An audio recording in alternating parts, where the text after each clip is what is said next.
거룩한 주일 주일전에 올라와서 예배하시는 여러분, 주의 이름으로 환영하고 하나님의 성령의 역사가 여러분 가운데 충만하게 되기를 주의 이름으로 축원합니다. 저는 오늘 이러한 제목으로 말씀을 전가할 것입니다. 하나님이 기뻐하는 일 읽겠습니다. 시작. 지난 한 주간 동안 이렇게 비보도 듣고 또 어려운 이야기도 듣고 목사는 한 주간을 살아갑니다. 교인들의 모든 일들이 저의 일이고 또 저한테 보고가 들어오기 때문에 그때마다 제 마음이 때로는 찌그러지기도 하고 동그랗게 반짝반짝 빛나기도 하곤 합니다. 항암 치료로 인하여 고통하는 식구들도 계시고 또 항암 치료를 여러 번 받으면서 힘들어하는 식구들을 들어볼 때 어떻게 할 수도 없고 참 마음이 아프곤 합니다. 또 결혼한 지 20여 년 만에 처음으로 내 집을 사서 이사하면서 얼마나 기뻐하고 즐거워하는지 가서 신방 예배를 드리면서 기뻐하고 얼마나 좋은지 말이죠. 저도 매우 한없이 기뻤습니다.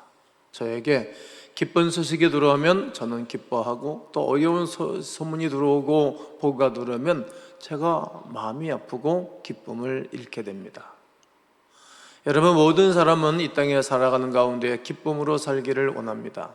학생들이 좋은 성적이 나면 본인도 기뻐하고 본인이 수고하고 애쓰지 않았을지라도 좋은 성적이 나오지 아니하면 또 기쁨을 잃게 됩니다.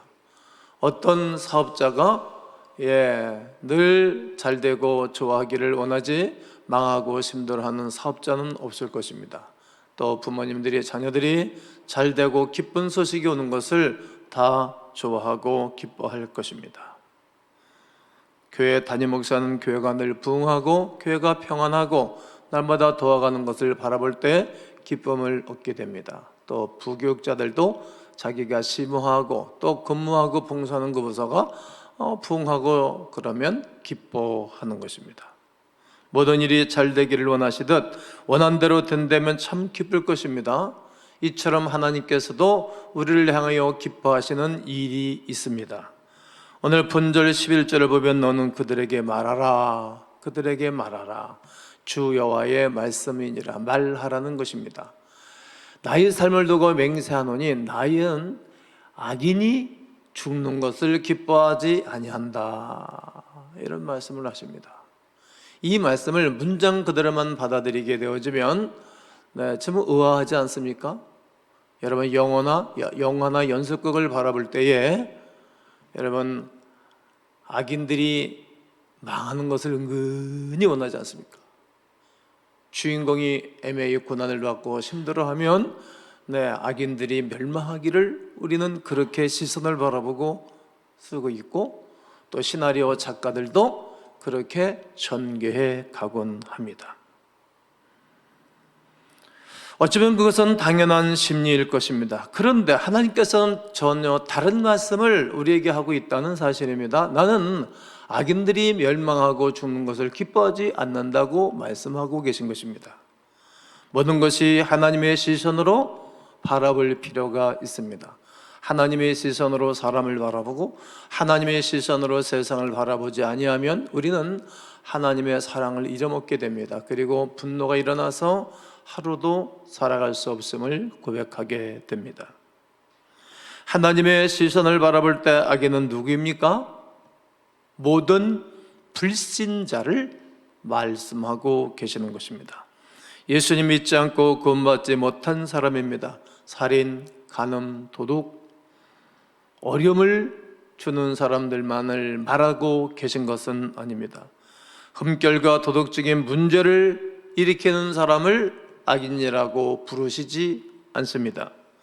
하나님을 모르는 자, 예수 그리스도를 구주로 영접하지 않은 자를 말씀하고 계신 것입니다.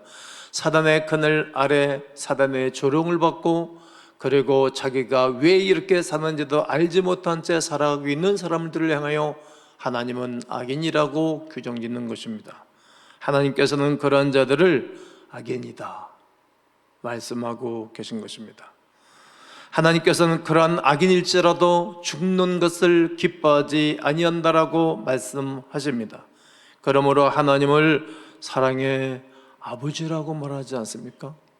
사랑의 하나님, 은혜 하나님, 축복의 하나님, 나를 사랑하시되 끝까지 사랑하시는 하나님으로 우리가 수식어를 붙여서 기도할 때도 많습니다. 하나님께서는 그들의 멸망을 원하는 것이 아니라 악인이 회개하고 돌아와 정의와 공의대로 살아가는 것을 원하시고 기뻐하신다라고 말씀하십니다. 회개하고 돌아오지 않는 악인들은 결국 멸망할 뿐입니다.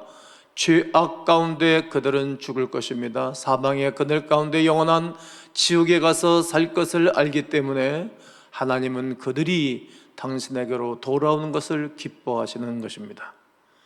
왜 그들은 지옥과 영벌을 깨닫지 못하는 것입니까? 왜 그들은 우리 하나님께로 돌아오지 않는 것입니까? 이유가 여러 가지가 있는데 그 중에 하나는 우상 숭배에 빠져 있기 때문입니다. 신명기 4장 16절과 24절에 보면 그리하여 스스로 부패하여 썩었다는 것입니다.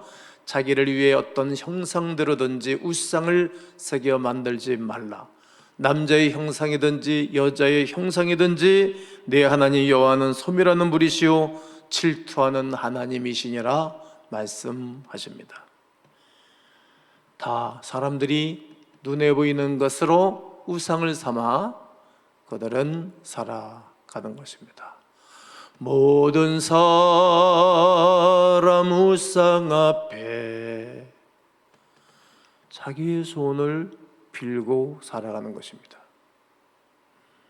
이 땅에는 무신론자는 없습니다. 인간은 무엇인가 믿게끔 되어져 있습니다. 왜 그럴까요? 죽음이 두려워서 그런 것입니다. 자신들의 믿는 신을 누구든지 만들어 놓고 부르는 것입니다. 믿지 않는 자들은 무엇인지 붙들고 고통에서 모든 어려움에서 벗어나고 싶은 마음들이 있기 때문입니다. 그것을 범사에 종교성이 있다. 바울이 아데네 가서 설교할 때 그렇게 표현하는 것입니다. 그러나 다른 신은 없습니다. 돌이나 나무가 어찌 신이 될 수 있겠습니까? 다 하나님이 만드는 피조물 뿐입니다. 인간이 깎아만든 조각성이 어찌 신이 될 수 있겠습니까? 거짓된 믿음으로 만들어진 모든 우상일 뿐입니다. 나는 다른 신은 없어. 나는 내 자신을 믿어. 그 믿어. 이것도 우상입니다. 그래서 진정 한 분이신 하나님 아버지를 알고 믿는 것은 최고의 축복입니다. 예수 그리스도를 구주로 믿지 않는 사람들은 모두 우상 숭배하는 사람들입니다. 출애굽기 20장 4절로 6절을 함께 읽겠습니다. 시작. 너를 위하여 새긴 우상을 만들지 말고 또 위로 하늘에 있는 것이나 아래로 땅에 있는 것이나 땅 아래 물속에 있는 것에 아무 형상도 만들지 말며 그것들에게 절하지 말며 그것들을 섬기지 말라. 나 네 하나님 여호와는 질투하는 하나님인즉 나를 미워하는 자의 죄를 갚되 아버지로부터 아들에게로 3세대까지 이르게 하거니와 나를 사랑하고 내 계명을 지키는 자에게는 천대까지 은혜를 베푸느니라. 아멘. 하나님은 만복의 근원이 되시는 하나님이십니다. 그러나 우상을 만들고 절하고 그를 경배하고 마음을 온통 거기에 쏟게 되어지면 나는 질투한다. 이 말은 안갚음화 같다 이런 말이에요. 안갚음화 같다.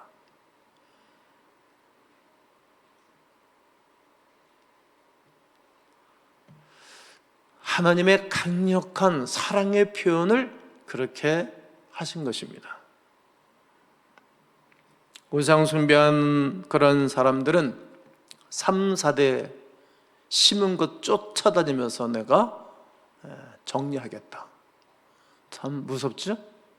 그러니까 여러분 애매히 우리가 현재 고난받는 것은 나의 죄 때문에 고난받을 수도 있겠지만 3, 4대 할아버지, 증조부, 고조모가 잘못해서 내가 그거 먹고 살 수도 있는 거예요. 그러나 한 방에 끝날 수 있어요. 예수님의 이름으로 덮어지면 끝나는 것입니다. 이스라엘 왕 아합은 우상 숭배다가 망한 사람 중에 한 사람입니다. 그는 아버지 오므리도 하나님 보시기에 악을 행했던 사람입니다. 그러나 아합은 자기 아버지가 우상을 섬기고 잘못된 길을 곁길로 가였으면 벗어나야 되잖아요. 거부해야 되잖아요. 다른 길을 걸어가야 되잖아요. 여러분, 내 아버지가 맨날 술 먹고 흔들고 줄주정뱅이에 살았다면 나는 거부해야 되는 거 아닙니까? 내 아버지가 음식 문화, 생활 습관이 안 좋으면 나는 반대로 살아야 되는 것 아닙니까? 좋은 것은 받아야 되겠지만 말이죠. 저는 그런 것을 잘해요. 훌륭한 목사님들 만나서 그분들 것을 내가 그대로 벤치마킹을 했어요. 그대로 내가 받아들였어요. 싫은 건 정반대로 사는 것입니다. 그게 사람의 특색 아니겠습니까? 이 아합 왕은 그 오므리 아버지도 악을 행했는데 이 사람은 더 악한 길을 걸어가는 것입니다. 그리고 그 아내를 맞이할 때도 말입니다, 시돈의 왕녀, 불신자 연이었던 철전 바알 숭배자였던 이세벨과 결혼을 해서 그 아내의 말을 듣습니다. 이세벨은 바알 신을 이스라엘도 가지고 들어왔습니다. 북이스라엘을 바알로 섬기는 나라로 완전히 전향 바꿔버렸습니다. 그리고 하나님을 잘 믿고 목숨 바쳐 선포하는 사역자들을, 오늘로 말하면 목사들을 목을 잘라 죽였습니다. 목사 괴롭게 하는 왕은 악한 것입니다. 왜? 하나님 싫으니까, 하나님 없으니까 목사들 괴롭히고 안티를 만들어 놓는 것입니다. 백성들의 재산도 빼앗았습니다. 왕의 권력을 가지고 빼앗고 백성들을 힘들게 했습니다. 권력은 좋은 것입니다. 오늘 저녁에 권력이라는 설교를 제가 합니다. 권력은 아주 좋은 것입니다. 권력을 잘 활용하면 사람을 얻고 백성들이 좋아합니다. 권력을 가지고 악을 행하고 권력을 가지고 백성들을 괴롭히고 백성들의 재산을 뺏어가는 것은 악한 것입니다. 바로 악했던 사람 아합 왕과 그의 아내 이세벨이 그 일을 한 것입니다. 가난하고 약한 밭대기 하나밖에 없는 나봇의 포도원을 뺏어가지 않습니까? 나는 이 나라가 우리 하나님 앞에 드려진 바 된 나라가 되기를 원합니다. 그리고 지난날에 내가 믿음을 보이지 않고 집을 나갔다 들어온 둘째 아들은 그래도 소망이 있는 것 아닙니까? 아, 잘못됐구나. 그리고 내 아버지 집에는 품꾼들도 줄여 죽는구나. 품꾼들도 배불리 먹는데 난 여기서 줄여 죽는구나. 내가 이게 뭐지? 그래 아버지께로 돌아오는 것입니다. 아버지께로 돌아오니 늘 애타게 기다리는 아버지, 두 눈에 눈물이 고인 아버지, 마음이 상한 아버지, 아들이 오니까 무조건 되고 내려와서 끌어안고 목욕을 시켜주고 채석옷을 입혀주고 반지를 껴주고 송아지를 잡아서 잔치를 베풀어 주신 하나님 아버지 품에 안긴 것입니다. 악인들이 그 죄악 가운데 죽는 것을 우리 하나님은 기뻐하지 않는다는 것입니다. 그런데 집안에 있었던 큰 아들은 불평과 불만이 늘 많았습니다. 뭐 그렇게 불평이 많아? 회개해야 합니다. 이게 풍악 소리가 뭔고? 나갔다 들어온 당신의 아우가 들어왔습니다. 우리 아버지 너무하시네. 나는 한 번도 속삭인 적이 없는데 나를 위해서는 아무것도 해주지 않아요. 집 나갔다 들어온 저놈을 위해서 풍악을 넣어주고 송아지를 잡아 잔치를 베풀어 주다니. 아버지의 마음을 모른 것입니다. 집안에 있는 불신자, 교회 안에 불신자가 요즘은 너무 많은 것입니다. 교회 안에 불신자, 이들이 변해야 됩니다. 그리고 악인이 죽는 것을 하나님이 기뻐하시지 아니하는 그 말씀과 함께 나는 이 나라 민족도 하나님 앞에 서가는 좋은 나라 되기를 예수의 이름으로 선포합니다. 변해야 됩니다. 여러분도 나도 모두가 변화하는 하나님의 역사가 일어나기를 소원합니다. 악인이 죽는 두 번째 이유가 있습니다. 죄악에 빠져 있기 때문입니다. 죄삿은 사망이라고 로마서 6장 23절에 말씀하십니다. 죄삿은 죽는다. 하나님의 은사는 그리스도 예수 우리 주 안에 있는 영생이 있는 것입니다. 죄는 반드시 죽음을 불러오는 것입니다. 모든 인간들은 죄를 두려워하지요. 죄를 짓고 나서도 두려워하고 다른 사람의 죄 때문에 자기도 죽을까 봐 두려워하고 떠는 것입니다. 죄를 짓지 않으려고 노력은 합니다만 쉽지가 않습니다. 하지만 죄를 지으면 사람들은 감추려 합니다. 핑계댑니다. 책임을 다른 사람에게 전가시키기도 합니다. 솔직하지 않습니다. 그리고 그 죄를 다른 행동으로 없애려고 애쓰고 노력하기도 합니다. 어느 사람은 물고기를 잡았다가 놓아주기도 하고, 시장 가가지고 고기를 잡았다가 놓아주기도 합니다. 짐승을 잡았다가 놓아주기도 하지요. 방생한다고 하는 것입니다. 그리고 내가 액땜을 했다, 내 죄가 용서받을 것이라고 말합니다. 어처구니 없는 행동입니다. 여러분, 그렇다고 죄가 없어지면 좋겠습니다만 죄가 없어지는 것입니까? 소용없는 일입니다. 죄의 삭은 사망이기 때문입니다. 사람들은 선행으로 죄를 없애려고 하는 것입니다. 구제로 없애려고 합니다. 도움의 손길을 통해서 없애려고 하는 것입니다. 그러나 이것은 모두 다가 잘못된 행동입니다. 인간의 노력으로 죄가 없어지는 것이 아닙니다. 인간의 방생으로 죄가 없어지는 것이 아닙니다.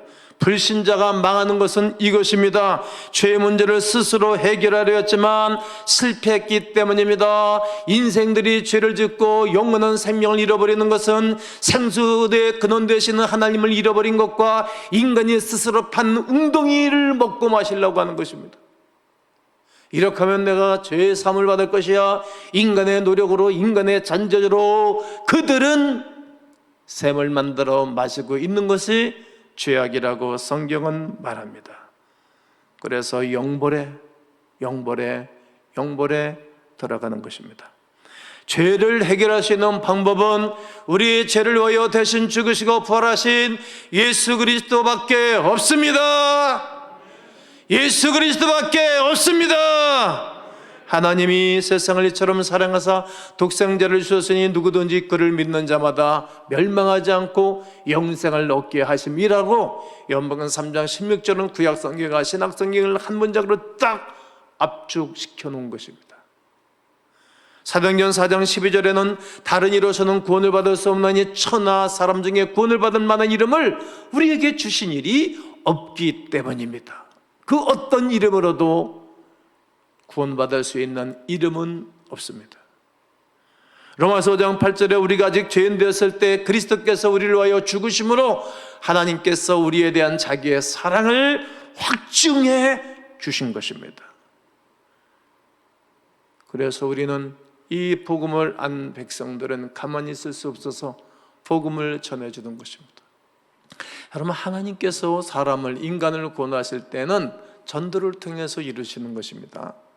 우리가 입을 막고 있으면 저 돌들이 찬양한다 그러잖아요. 우리가 복음을 전해주지 아니하면 하나님이 구원할 수 있는 방법을 상실해 버리는 것입니다. 고린도전서 1장 21절에 하나님의 지혜에 있어서는 이 세상이 자기 지혜로 하나님을 알지 못하므로, 여러분이 스스로 하나님을 알지 못했습니다. 우리가 하나님을 알 수 있는 길을 상실해 버린 것입니다. 하나님께서 전도에 미련한 것으로 우리의 구전과 우리의 삶을 통하여서 믿는 자들을 구원하시기를 기뻐하셨도다. 할렐루야. 성도 여러분, 전도는 쉬운 것입니다. 아주 쉬운 것입니다. 그냥 내가 뭘 어떻게까지 끝까지 이렇게 해보려고 이러니까 부담이 있지만 그럴 필요 없고, 그러니까 내가 내 삶 속에서 전해주는 것입니다. 나를 구원한 이야기, 내가 이렇게 심히 들었었어, 내가 이렇게 인생 박장이었어, 그런데 그리스도 예수로 말미암아 나는 인생의 참 행복을 누렸다고, 구원의 거룩한 덕사를 알았다고, 이 복음을 전해주는 것입니다. 어려운 것이 아닙니다. 제가 어렵고 힘들었을 때에 나에게 복음을 전해주는 사람들이 있습니다. 난 그분들이 너무 고맙습니다. 오래 전에 제가 이런 전도 설교를 하면서 내가 성도들에게 그렇게 주문을 했습니다. 여러분에게 복음을 전해준 사람들, 여러분에게 수고한 사람들에게 땡큐 카드를 써보내라고, 그리고 편지를 감사 편지를 써보내라고 제가 말씀을 드렸습니다. 그랬더니 이분이 30대 중반 된 우리 어느 젊은 집사가 날 찾아와서, 목사님, 제가 옛날에 기억났으면 너무 감사하다고 그분에게 편지를 써보낸 것입니다. 그리고 다 좋아지고, 그쪽에도 얼마나 좋겠어요. 야, 옛날에 저렇게 교회 가자고 그래도 예수 믿으라고 안 나가는 사람이 예수를 믿고 은혜를 받고 집분자가 되어 나한테 감사 편지를 써보내다니, 그도 사랑하는 것입니다. 그도 다 부풀게 하는 것입니다. 이번 주에 여러분 그렇게 해보십시오. 저는 조금 전에도 말씀을 드렸지만 저는 지난날에 나에게 은혜를 베풀고 덕을 베푼 분들에게는 늘 지금 갖고 있습니다. 제가 계속 그분들이 얼마나 좋아하는지 모릅니다. 또다시 말씀드려볼까요? 이야, 나는 우리 김동희 목사님이 이렇게 잘 될 줄 알았다고, 난 반드시 잘 될 줄 알았다고, 달라서 너무 고맙다고, 좋은 소문 들어서 너무 감사하다고, 요즘 힘든 세상에 좋은 소식을 전해줘서 너무 고맙다고 다 함께 살아나는 것입니다.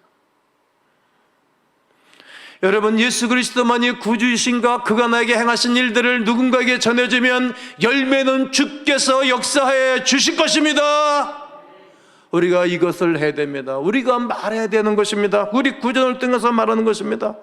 하나님은 여러분과 저를 통해서 수많은 사람들이 구원을 받기를 원하시는 것입니다. 하나님은 모든 사람들이 구원을 받으며 모든 사람들이 진리를 알기를 원하시는 것입니다. 누가 해야 되겠습니까? 우리가 하는 것입니다. 내가 하는 것입니다. 내 가족들 내버려두면 아니 되는 것입니다. 나의 관계된 식구들 그냥 내버려두면 그들이 영원한 사망의 그늘 아래 울고 패배 가운데 살 것을 알기 때문입니다. 그러나 내가 전해주는 말씀을 듣고 저의 마음이 열려지고 저의 생각이 바뀌어져서 그리스도 예수를 믿고 구원을 받는 그 영광스러운 하나님의 역사를 바라보는 사람들은 움직이며 전해줄 것입니다.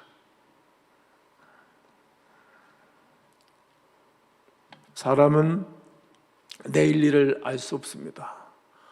옛날에 제가 교회 가자마자 처음에 들었던 가스펠성이 이겁니다. 내일 일은 난 몰라요. 하루하루 살아요. 내일 일은 모르는 거예요. 무슨 일이 당할는지 아무도 모르는 얘기예요. 그래, 오늘 예수를 잘 믿고 예수님이 지금 당장 오신다 할지라도 부끄러움이 없어야 되잖아요. 부끄러운 모습으로 예수님 만날 수 없잖아요. 그러니까 늘 깨어있는 거예요.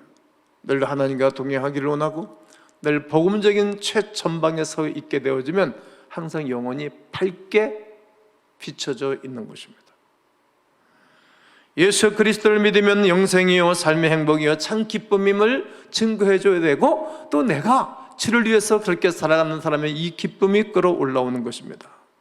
여러분, 나는 여러분과 저에게 주님 주신 말씀 그대로 우리는 악인 가운데 거하다가 주께로 돌아와서 공의와 성실, 믿음 생활을 하면서 하나님의 생명 안에 거하게 된 것에 감사를 하고, 또 모든 악인들이 죽는 것을 기뻐하지 아니하시는 하나님의 거룩한 마음이 담겨져서 이 말씀으로 한 주간을 살아가고, 또 이 말씀으로 여러분 한 주간을 학교 생활을 하고 사업을 하고 직장 생활을 하면서 하나님의 거룩한 기쁨을 나누고 승리하고 돌아오시기를 주 예수의 이름으로 축원합니다. 축원합니다.